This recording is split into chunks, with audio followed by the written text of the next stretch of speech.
Thank you. Thank you all for coming today. Yes, ma'am. Now, I'm going to sit down after I ask my question so you don't look at me. Yes, ma'am. Crime continues to be a concern in Columbus. One of Mayor Wetherington's legacies is the Crime Prevention Panel, yet there still seems to be some confusion about what this board is supposed to do. How will you, as mayor, work with the Crime Committee? How should it be funded? What do you think its budget should be? And what should that money be spent on? And we'll start with Paul. Well, I'm glad you asked that, Valerie, because honestly, I'm the only mayoral candidate that has spoken out against this crime prevention program. I think it's more of a social experiment. It's really unfounded. You have a director that's making $57,000 a year. He has no law enforcement experience at all. And the real thing is that they really never had a mission statement. It took them 6 months to even send out a check, and that could have been directed by Pam Hodge. But that money, honestly, should have went towards police tactical units. It should have went, the citizens, when they voted in the 2008 lost, they were told that 70% of this money would be earmarked for public safety, 30% for infrastructure. And since that time, those public safety officers have only got a $3,000 bonus, and that's voted on by the city council each and every year. So that's not a give me, and that's not a guarantee. So, and the other thing is that they also in the FY07 to FY09, they lost $71 million. And if you notice in the newspaper, they're going to have to go from about 15 million up to about 28 million a year. So it's going to be really putting more pressure on the budget itself. So more money is going to have to go towards retirement. And since public safety takes a greater portion of that, then we're going to have to take money out of that public safety in order to shore that up. I think, personally, that money should have went to the integrated records management system of $2.5 million. That should have been done 3 years ago. And if you have a way of eradicating drugs and houses of ill repute, then I just can't understand why we have not been down that road.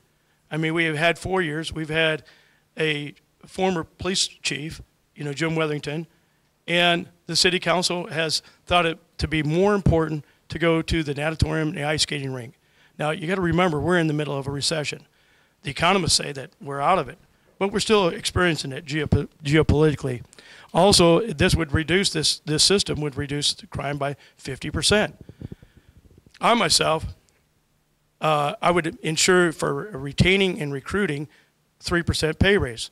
I'd also have patrols where they would basically patrol the neighborhoods to eradicate the situation rather than just handing out tickets.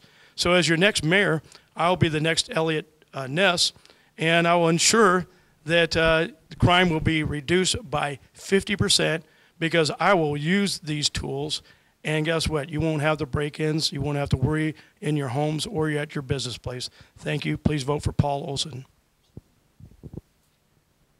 Well, to answer the question, first of all, we have to make sure that when we talk about crime prevention and the department that has already been established, I am more concerned with not only the fact that the monies that have been allotted going to preventing crime, but also ensuring that there's not more bureaucracy that is created as well. We do have the sheriff's office, we got the police department, and we also have the marshal's office. All of them have certain crime prevention or crime task force within each one of those departments. So to create another department, we have to make sure that it does not continue to grow to where the money starts to be spent on administration versus going to the targeted areas in which it was envisioned to go to. The second thing is, when you talk about crime prevention, we have to make sure that we're not just accepting or funding programs that are startup and do not have a proven track record. So I would like to make sure that as the money is allotted, that we make sure that we spend on programs like drug court, which has an 85% success rate of those who complete the program, not just go through, but complete the program, they do not return. This is very important because while we are investing on the back end of crime, it's cheaper to invest on the front end. So it helps us to be able to manage and take care of our tax dollars a lot more effectively. The other thing is, while you know, we talk about crime prevention, I'm going to tell you that one of the greatest crime prevention is to make sure that you have more police on the street. So when the police presence is strong, then you tend to deter criminal activity as well. This is very important. So this is what I will do. So, you know, when you look at more police on the street, again, as I have said, you lessen their beat, make sure they have smaller beats, and as they are patrolling their beat, we adopt the community policing program to where they're not just patrolling through, but they're also getting out of their cars and becoming involved in the community so they know it. What this does, it promotes the conversation between the residents and the law enforcement. And that way that as citizens or residents see crime, then they're motivated to report the crime and not keep the information in. This is very important. But however, I continuously say that crime or criminal activity can also increase if you do not have economic opportunities increasing as well. And with BRAC coming in, population increase, same number of economic opportunities, this will not work. So there's some other things that need to be involved with preventing crime. And as mayor, I will ensure that we have all of these things connected and that they're not disconnected. There's one more thing I'd like to say, and that is to market the city. I believe I said that, the front end, growth, all that good stuff. Okay. Mr. Anthony. Yeah, thank you. I was involved with the mayor right from the start with the effort to pass the 1 cent local option sales tax, in which and was an advocate of keeping 70% of it for public safety, 30% for infrastructure. I was also an advocate for the crime prevention program, and I appealed to having 10% of the 70%, or 7%, allocated to crime prevention programs.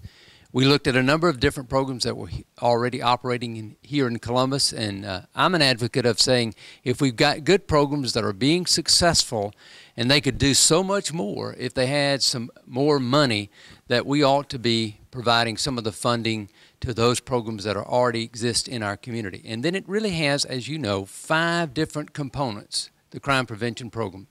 First of all is community policing.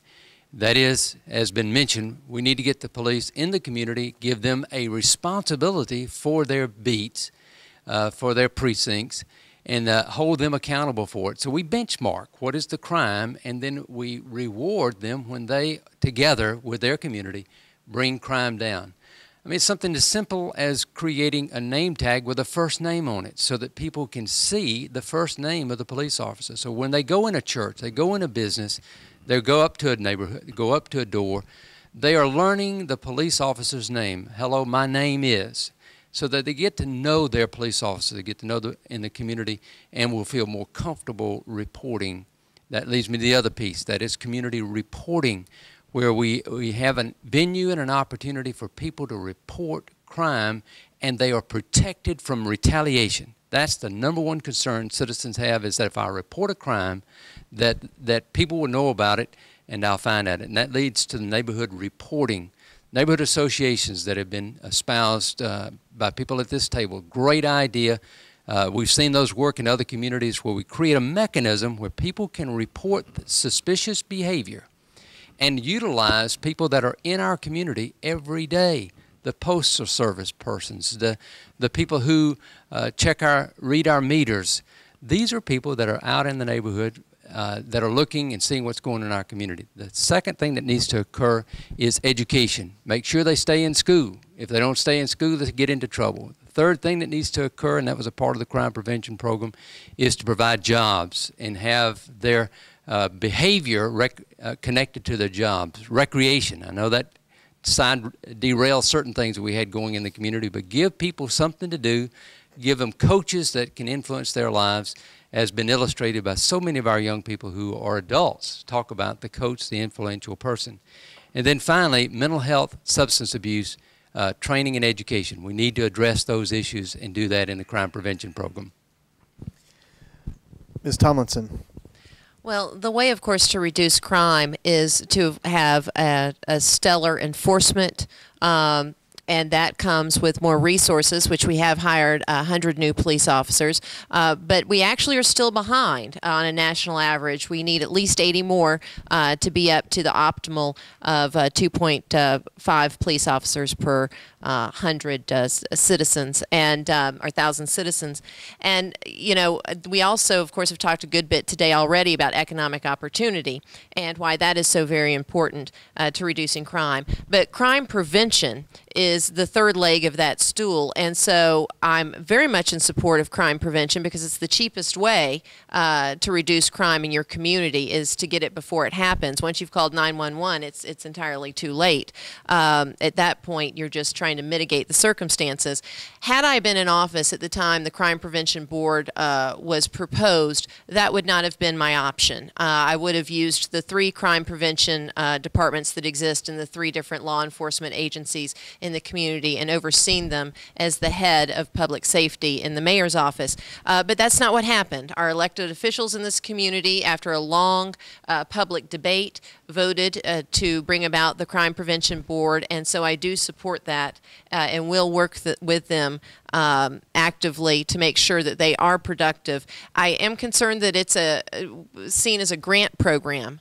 I don't know about municipal grant programs and how appropriate that is, and so what I would like to see is perhaps a more of an emphasis on them actually engaging in projects such as creating neighborhood associations for every square inch of Muskogee County.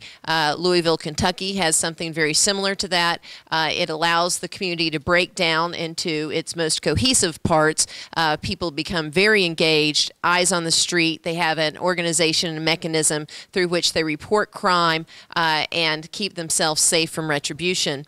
And also rec centers. You know, years ago we did these super centers, which are wonderful, Shirley Winston and so forth, but kids don't make appointments to go play.